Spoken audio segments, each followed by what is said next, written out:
नमस्कार, बहुत स्वागत आपका अनादि टीवी पर। मैं हूं आपके साथ पारुल। खबरों की शुरुआत करेंगे 4 बड़ी खबरों के साथ। खास खबर खास नजर में सबसे पहले खबर होगी एमपी की सियासत से जुड़ी हुई, जिसमें हम आपको बताएंगे कि क्यों कांग्रेस ने 4 जिलों में अपनी कार्यकारिणी भंग कर दी। दूसरी खबर होगी शहडोल से, जहां कांग्रेस के प्रदर्शन से जुड़ी ये खबर है। मंत्री विश्वास सरंग ने कांग्रेस पर अपनी राजनीतिक रोटियां सेकने के लिए मासूम बच्चों को सहारा बनाने का आरोप लगाया है। तीसरी खबर छत्तीसगढ़ के कोंडागांव से है, जहां फसल नुकसान पर ग्रामीणों का गुस्सा फूट पड़ा और उन्होंने कोकोड़ी गांव स्थित मां दंतेश्वरी मक्का प्लांट पर हमला कर दिया। चौथी और आखिरी खबर में बताएंगे कि क्यों यूपी विधानसभा अध्यक्ष सतीश महाना भाजपा विधायक केतकी सिंह पर भड़क उठे।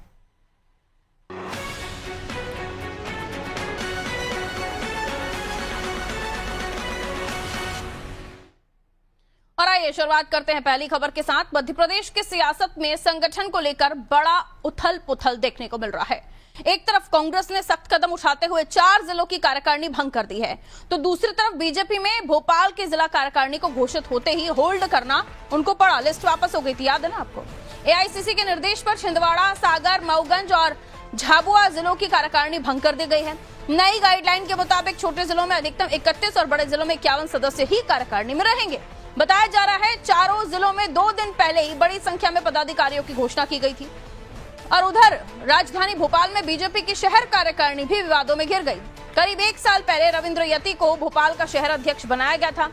लंबे इंतजार के बाद उन्होंने 10 फरवरी को जिला कार्यकारिणी की घोषणा की, लेकिन लिस्ट जारी होते ही पार्टी के भीतर से विरोध के स्वर उठने लगे।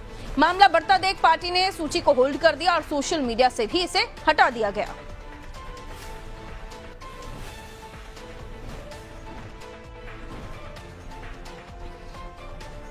तो बीजेपी कांग्रेस में इन दिनों अंदरूनी बवाल देखने को मिल रहा है। इधर 4 जिलों की कार्यकारिणी को भंग करती है कांग्रेस, एआईसीसी गाइडलाइन जारी करती है।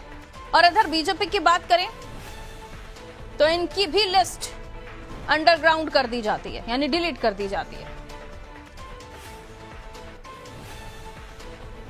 तो भोपाल बीजेपी की जिला कार्यकारिणी घोषित होते ही होल्ड कर दी गई।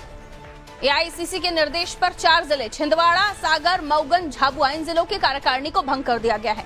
नई गाइडलाइन के मुताबिक अब छोटे जिलों में 31 और बड़े जिलों में 51 सदस्य कार्यकारिणी में रहेंगे। आइए खबर पर जानकारी के लिए ब्रिजेश चौक से जो हमारे ब्यूरो हेड हमारे साथ जुड़े हैं उनसे और भी जानकारी ले लेते हैं। माहौल दोनों ही खेमों में एक जैसा दिख रहा है, लेकिन यहाँ होल्ड होता है, वहां कैंसिल कर दिया जाता है। 4 जिलों की कार्यकारिणी को भंग कर दिया गया है, ये बताया जा रहा है। उनमें छिंदवाड़ा, झाबुआ भी शामिल है। छिंदवाड़ा, झाबुआ, मऊगंज, सागर, यहाँ पर बताया जा रहा है छोटे जिले जो होंगे वहां पर 31 लोग कार्यकारिणी में हो सकते हैं, 51 बड़े शहरों में हो सकते हैं। लेकिन बीजेपी के खेमे की बात करें तो वहां पर लिस्ट को होल्ड में डाला गया था। इसको लेकर भी हमने तब चर्चा की थी। ब्रजेश जी, दोनों ही खेमों में क्या वाकई उथल पुथल है या कुछ अंदरूनी बातें हो सकती हैं, प्रेशर पॉलिटिक्स चल रही है? जी,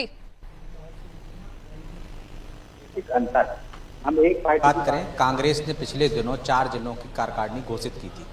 उनके संविधान को ताक पर रख दिया गया था। 258 पदाधिकारी बना दिए गए थे छिंदवाड़ा में, जिसको लेकर दिल्ली तक विवाद हुआ था। हमने सबसे पहले एक खबर दिखाई थी कि पार्टी के संविधान इसकी इजाज़त नहीं देता कि इतने पदाधिकारी बनाए जाएं। उसमें लिमिट है, कितने महामंत्री हो सकते हैं, कितने उपाध्यक्ष हो सकते हैं, कितने पदाधिकारी हो सकते हैं। इससे एक हटके और बड़ी बात हुई थी छिंदवाड़ा की जो कार्यकारिणी बनी थी कांग्रेस की, कि वहाँ पिता पुत्र संरक्षक बन गए थे। ये कोई संविधान में कोई पात्रता ही नहीं है, कोई पद ही नहीं है। कमलनाथ संरक्षक बन गए, नकुलनाथ भी संरक्षक बन गए और 258 पदाधिकारी बना दिए गए।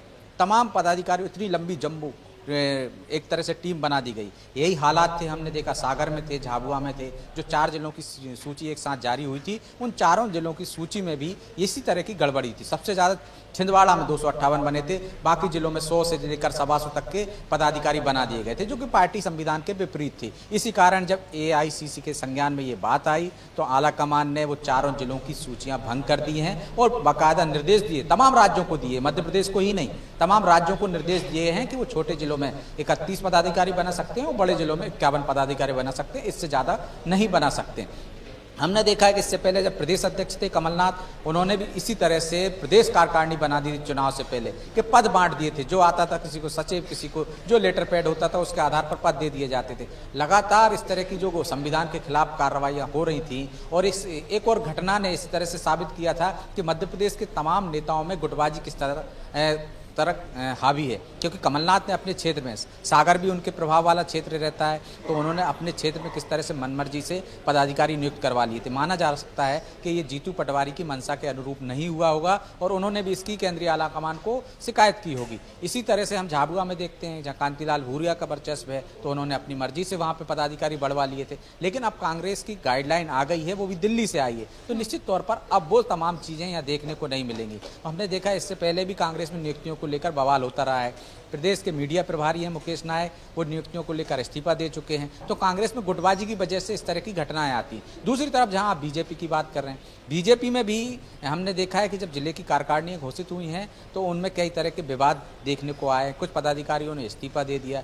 हाल ही में भोपाल की जो कार्यकारिणी घोषित हुई थी वो चंद मिनटों में ही सोशल मीडिया से डिलीट कर दी गई और खुद जिलाध्यक्ष ने उसको हटाया। क्यों हटाया है? इसमें कुछ ऐसे पदाधिकारियों की नियुक्ति हो गई थी जिन्होंने कि पिछले चुनाव में बगावत की थी, कार्यालय में जो बीजेपी का है उसमें पत्थरबाजी की थी, बगावत करके चुनाव लड़े थे, उनको भी बाकायदा पद दे दिए गए थे। एक व्यक्ति एक पद की बात करती है पार्टी, लेकिन हमने देखा है कि वहाँ पे जो MIC सदस्य हैं वो भी जिले में बड़े पद पा गए हैं और जो पार्षद हैं वो भी पद पा गए हैं और ऐसे कई पदाधिकारी थे जिनको वहाँ पे जिम्मेदारी ना मिलकर दूसरों को दी जा सकती थी। क्योंकि बीजेपी एक बड़ी पार्टी है जो कहती है विश्व सबसे बड़ी पार्टी है, तो उसके पास पदाधिकारियों की संख्या भी सीमित रहती है, वो संविधान के तहत काम करते हैं। ऐसे में एक व्यक्ति को 3-3 पद और 2-2 पद मिलेंगे तो बाकी के कार्यकर्ताओं को कहाँ समायोजन होगा। इस कारण से सूची को डिलीट कर दिया गया है और ऐसा कहा है कि जो शिवरात्रि है उस पर नई सूची आएगी, संशोधित सूची आएगी। पारुल, बिल्कुल, अब देखना होगा आगे जो लिस्ट आएगी उसमें जिन कारणों से इन लिस्ट को हटाया गया है क्या उसका ध्यान रखा जाएगा। और कांग्रेस में जैसे कि आपने भी कहा कि जंबो लिस्ट थी उनकी, तो इतने सारे लोगों को इतनी कम संख्या में समाहित करना, कितने नाराज होंगे, कितने अपने घर आएंगे या फिर पार्टी में रहेंगे, ये अंदर कला और न बढ़ जाए कांग्रेस में इसके बाद। खैर देखना होगा। बहुत शुक्रिया ब्रजेश जी, बने रहिए आप हमारे साथ, अगली खबर पर भी आपसे बात करेंगे।